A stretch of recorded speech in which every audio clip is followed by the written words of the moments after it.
our program speaking with two young professionals who are in the modeling agency business, and it's good to have Stephanie Nihon here today and Gerard Royale, who have developed and are developing a modeling company here in the Bahamas. And Bianca, you used to model, right? Oh. Not really. I didn't really used to model, but my dad's a fashion designer, and I've been around models all the time, and so I can say that I can see that this is one top-notch company. I've seen your name in lights, but you have a clothing line, yes. The Bianca clothing line. Well, Mr. Jones, I've modeled before. Yes, I never was modeling with Stephanie.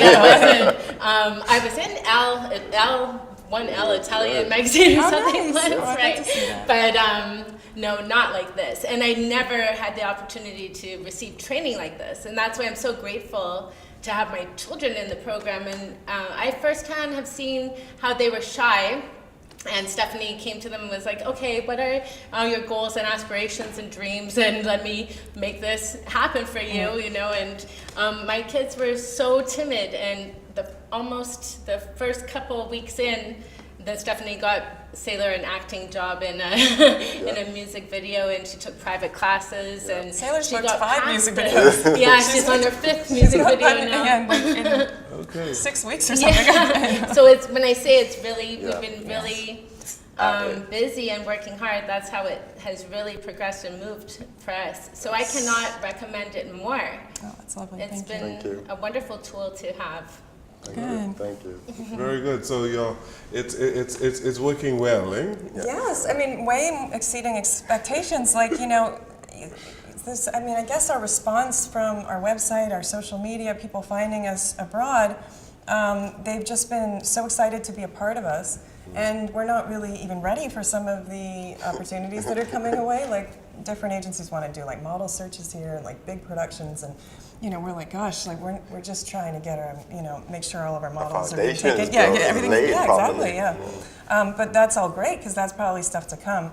But we're so well received beyond just the Bahamas, and you know, even our page is followed by different agents that like I knew from, because even, you know, I was with Elite Worldwide, so I had agents at all those agencies all worldwide, and then, you know, from there they all went to work on at different agencies, and some now own agencies, and some are like the head bookers now, like they've all kind of risen up. So they all are very excited about us. They have an eye on us. Like, you know, I worked with them 10 years, so we're all fond of each other. So you know, it's something that I'm so excited I can extend the same opportunity to other Bahamians, because, you know, I only had a Bahamian passport, and it was just such a nice, you know, I was living in embassies, always getting my work visas everywhere I went, but it was so nice to be able to have that opportunity to work all over the world, you know. Tell us some of the places you've been and what you've done. Yeah, I mean, my first job, it started off with a bang, because my first job was with Stephen Meisel for Italian Vogue. And that's kind of unheard of, to have that as your first job. So that was a very lucky thing to happen. And that was actually Italian Vogue, which is one of the, I mean, it is the best in the high fashion world, the most avant-garde. And he's one of the best photographers known to make people, So I was like, what? And I was up for the cover too, but I didn't get the cover. But still, it was great to do that. And then I worked with him 3 more times, again for Vogue and once for the Dolce & Gabbana campaign. And then I went off to do Harper's Bazaar and Marie Claire and Glamour and all sorts of magazines. And I went to Japan, and I went to Brazil, and I went to New York, Milan, Paris, London. Everywhere. Yeah, all over the place. It was really amazing. The traveling was, you know, the coolest part of all, because I just love meeting people and learning about cultures and, you know, exploring the world, especially at that age where you're a young adult, you know. And you've been doing this for a long time?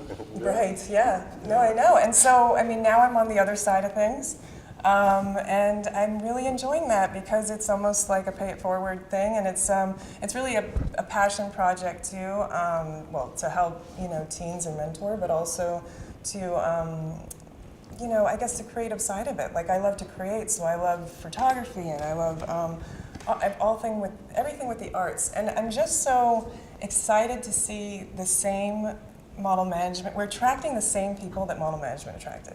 The same kind of Energy, people, the yeah. same energy, and everybody's so happy and supportive of it with each other that, I mean, I never hear any bad stories from anyone. Everybody's just like, tells us like, this isn't an agency, it's a family, and I've met people that are be lifelong friends. And whenever we see people from the model management days, we are just like brothers and sisters hugging and like talking for an hour, catching up. So it's so nice that that's happening again, because it was such a life-changing time for me. And I was not somebody that had confidence. I was very shy. I had really bad posture and scoliosis and like uneven shoulders. And Gerard, I mean, he was the instructor at model management, and he really, I mean, I don't know if I could have gone to elite and then nailed it the same way. Like, I was like, hi, I'm Stephanie, whereas otherwise I wouldn't have said anything if I looked down. And I see. yeah, I see. so it did give them like, and then we had the power to say, look, she can walk already, and she's got she's done some modeling, and she's so it's not like starting from scratch, with a girl that you have to get a work permit for, So Gerard, how you got involved in modeling? Well, I guess I was born into the industry, I can say.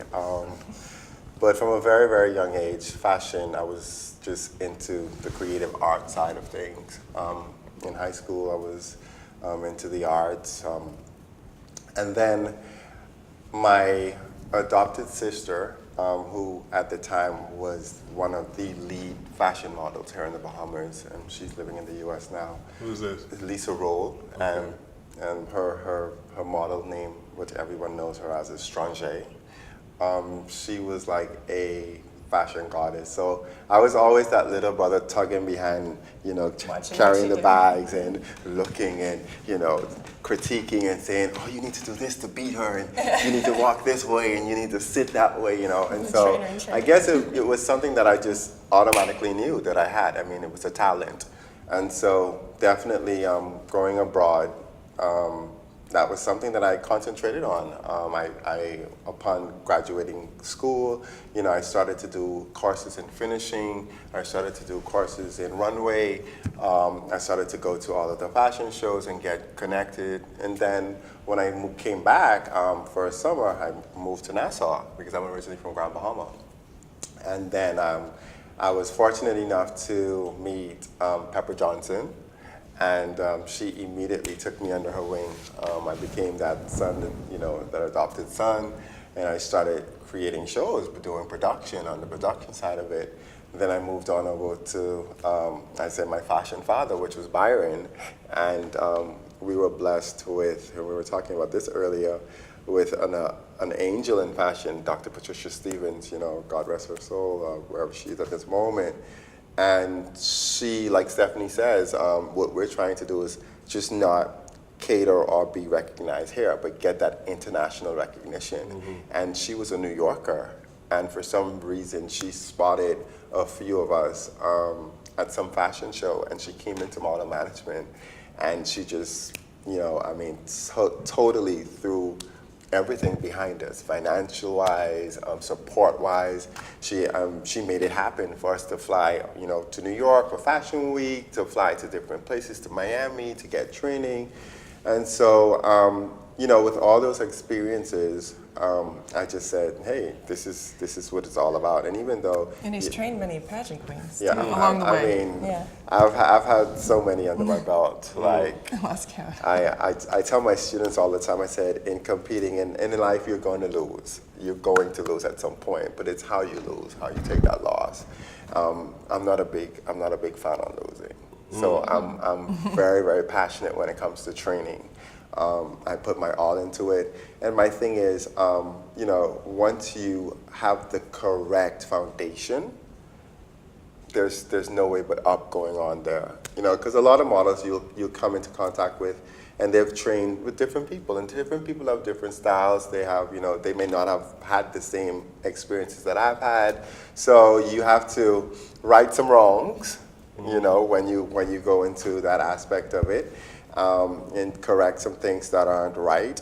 But once you do that correction and they can see the difference, and for me, with teaching is, I always make sure that they have something to compare it to, that comparison. So therefore, their first time coming in, there's something important that I've always learned that you should have as a lookbook, which is we take you from the beginning.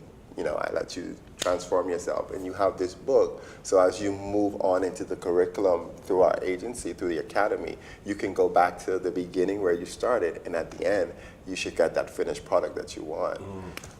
So, that's how I was taught. So therefore, I don't stray from my foundation. And I think that has led to many successes for me. Like Stephanie says, I've trained many, both locally and internationally. I'm very well sought after. Just got back from an international competition in Thailand with a contestant who's also a choice model, and she captured Miss International Queen out of 32 other contestants from all over the world. And I've been training her from the age of 15 as well. So, the thing about it is the difference. People always ask, well, what makes you different from the other agencies? And my answer is, we've lived it. We've actually lived it. We haven't watched it on television and got on YouTube and self-trained ourselves. We've actually walked through those doors, and we went through each process, what it takes to actually land us here today. So we know the bumps and the hills and the cuts and the curves, and so our thing, like Stephanie says, is paying it forward. We definitely, yes, we want to revive the industry here in the Bahamas, but we want to turn to Elle and see the next girl. We want to turn to, Italian Vogue and see the next Bahamian. We want to turn on the television on America's Next Top Model and see our Bahamian choice model, whoever she or he may be, on the cover or up there on, in the lights. Gerard is known as the catwalk master. That's how everybody knows him in the industry. And they have a class on Sundays for females and males. And I got the opportunity to watch Gerard in action, showing my son how to move the jacket, Mr. Jones. Oh my goodness, so you could walk and take that jacket off and flip it and get your hand back in there and turn, and it's almost like he makes it look so smooth, but really, if you tried it yourself, it's not as easy as he makes it look. What is, I know of finishing school for young people who would have gone to university, and I have some friends who went to finishing school. But what is finishing in your profession? How do you teach finishing? Well, actually, back then and now, there are two differences. Finishing schools, when you hear of finishing schools, a lot of times people automatically think it was just for females, right? But if you look into your history, finishing schools was actually started by the males. King Louis, they would go in, the men would go into groups and go off to different countries, and they would have to come back to their country. But the whole idea of them going to the country, which it wasn't called a finishing school in that sense, but was to learn how to present themselves, to learn to take from different cultures, the etiquette, posture, how to speak, how to address different things and bring it back. So in that self, that was their finishing courses. For us now, you don't have to go abroad to a finishing school. You can come right to choice model management, and it's just the total development one-on-one with that person. And I can tell you express to me your goals and your ideas and what you want to work on. And the whole idea for my job is to finish and help you create that as an individual. So your finishing will be different from Stephanie's finishing or Bianca's finishing, because actually what I'm taking everything that you told me. So I'm not doing anything. I'm not differing from what your aspirations or what your goals are. I'm just helping you to get there and make it better. You're refining exactly the person, right? Exactly. In fact, I don't think with you that it's ever finished. I think that we're all still learning. There's something I'd be like, always improving. Okay. Let's take this final break here on our program, and we'll come right back.